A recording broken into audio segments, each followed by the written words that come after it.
بسم اللہ الرحمن الرحیم۔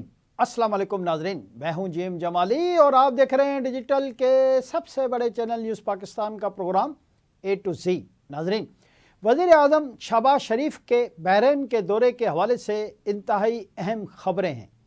وزیر اعظم شہباز شریف اور بحرین کے بادشاہ حمد بن عیسیٰ الخلیفہ کی ملاقات میں سیاسی، اقتصادی، دفاعی اور ثقافتی شعبوں میں تعاون کو مزید بڑھانے پر اتفاق کیا گیا۔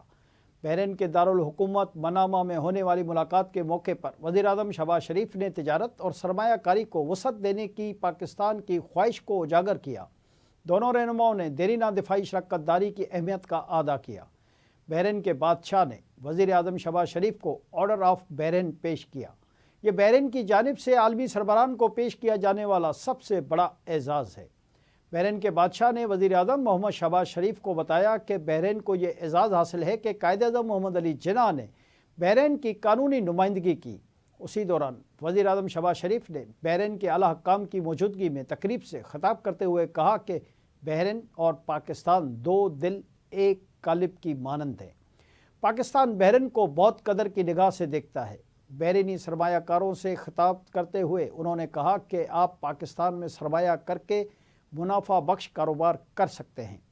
انہوں نے کہا کہ بحرینی سرمایہ کاروں کو پاکستان میں ہر ممکن سہولت فراہم کی جائے گی۔ اس موقع پر وزیر اعظم شہباز شریف نے تقریب میں موجود بحرین میں مقیم پاکستانی سرمایہ کاروں کو بھی پاکستان میں سرمایہ کاری کی دعوت دی۔ جی ناظرین، دوسری جانب ایک اہم خبر ہے کہ پشاور میں گیس کی 24 انچ قطر کی مرکزی ٹرانسمیشن لائٹ پھٹنے کے باعث پشاور، مردان اور سوات کو گیس کی فراہمی متاثر ہو گئی۔ واقعے کو دہشت گردی قرار دیا جا رہا ہے۔ ڈپٹی کمشنر کے مطابق یہ لائن تینوں شہروں تک گیس پہنچانے کا اہم ذریعہ تھی۔ ڈی سی پشاور نے بتایا کہ سوئی نادرن گیس کمپنی نے متبادل 16 انچ کی لائن کے ذریعے گیس کی ترسیل شروع کر دی، تاہم اس لائن کی محدود گنجائش کے باعث گیس سپلائی میں واضح کمی کا سامنا ہوگا۔ ڈپٹی کمشنر ثناء اللہ کے مطابق گھریلو صارفین کے لیے صبح 5 سے 9 بجے، دوپہر 11 سے 2 بجے اور شام 5 سے 9 بجے تک گیس فراہم کی جائے گی، جبکہ سی این جی اسٹیشنز کو عارضی طور پر بند رکھنے کا فیصلہ کیا گیا ہے۔ سوئی نادرن کے جی ایم وقاص چھنواری نے کہا ہے کہ پائپ لائن دھماکے کا غالب امکان دہشت گردی ہے، کیونکہ سادہ لیکیج کی وجہ سے پائپ لائن میں آگ نہیں لگتی۔ حکام کے مطابق واقعہ گزشتہ رات پیش آیا تھا، جس کے بعد مرمتی کام جاری ہے۔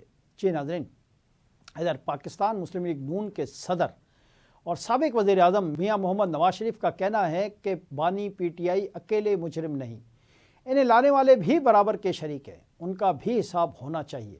دوسروں کو چور اور ڈاکو کہنے والے خود چور ثابت ہوئے۔ گزشتہ روز نو منتخب ارکان اسمبلی سے خطاب کرتے ہوئے نواز شریف نے کہا کہ ضمنی انتخابات میں لوگوں نے کارکردگی کو ووٹ دیا، نفرت، فساد اور فتنے کو ضمنی انتخابات میں شکست ہوئی۔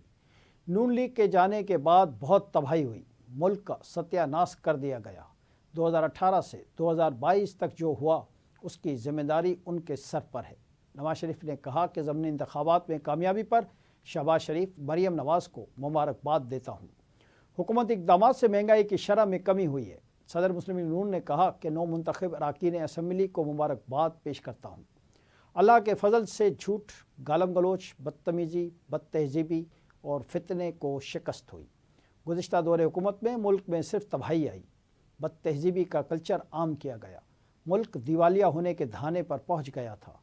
انہوں نے کہا کہ گزشتہ دور میں خارجہ امور کا دیوالیہ نکالا گیا، حکومت میں میرٹ کی دھجیاں اڑائی گئیں۔ ترقی کی رفتار جاری رہتی تو آج دنیا میں ہمارا ایک مقام ہوتا۔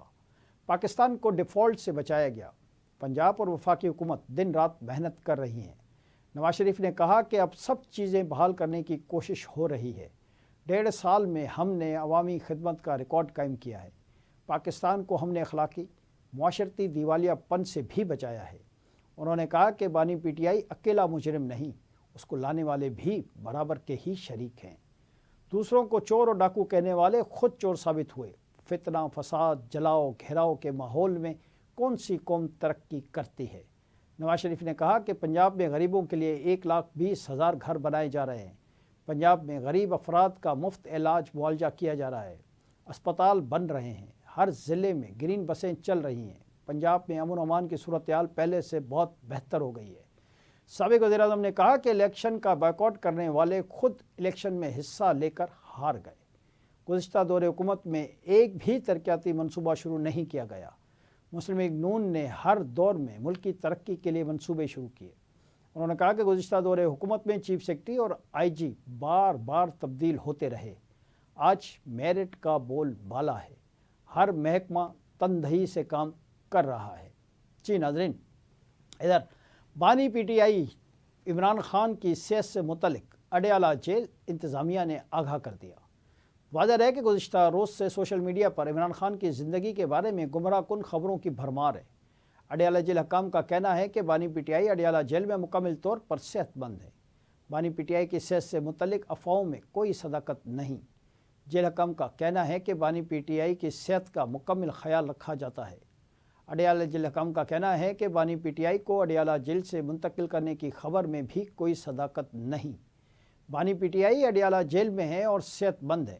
سوشل میڈیا پر بانی پی ٹی آئی کو اڈیالہ جیل سے منتقل کرنے کی افواہیں بے بنیاد ہیں۔ دوسری جانب پی ٹی آئی کے خلاف توشہ خانہ 2 کیس کا کل ہونے والا جیل ٹرائل منسوخ کر دیا گیا۔ کیس کی نئی تاریخ کے حوالے سے کل جوڈیشل کمپلیکس میں آگاہ کیا جائے گا۔ دریں اثنا وزیر دفاع خواجہ محمد آصف کا کہنا ہے کہ بانی پی ٹی آئی کا کھانا باہر سے آتا ہے، اس کا مینیو چیک کریں۔ بانی پی ٹی آئی کا جو کھانا آتا ہے وہ 5 اسٹار ہوٹل میں بھی دستیاب نہیں۔ سوشل میڈیا پر ایک بیان میں خواجہ محمد آصف نے کہا کہ بانی پی ٹی آئی کے پاس ٹی وی بھی ہے، وہ مرضی کے چینل دیکھتے ہیں۔ بانی پی ٹی آئی کے لیے ورزش کی مشینیں بھی موجود ہیں۔ وزیر دفاع نے کہا کہ ہم تو ٹھنڈے فرش پر سوتے تھے، کھانا جیل کا تھا، ہمارے پاس جیل میں 2 کمبل تھے، جنوری کا مہینہ تھا، گرم پانی نہیں تھا۔ سپرنٹنڈنٹ جیل اسد وڑائچ نے خود صبح آ کر گیزر اتروایا تھا۔ خواجہ آصف نے کہا کہ بانی پی ٹی آئی کو ڈبل بیڈ اور مخملی بستر میسر ہے۔ بانی کو جیل کے لاؤڈ اسپیکر پر اپنی واشنگٹن ارینا والی تقریر سننی چاہیے۔ اللہ سے ڈرنا چاہیے، وقت کی ملکیت کسی کے پاس نہیں۔ آج کے لیے اتنا ہی۔ اگلے پروگرام تک کے لیے اپنے میزبان جیم جمالی کو اجازت دیجیے۔ اللہ حافظ۔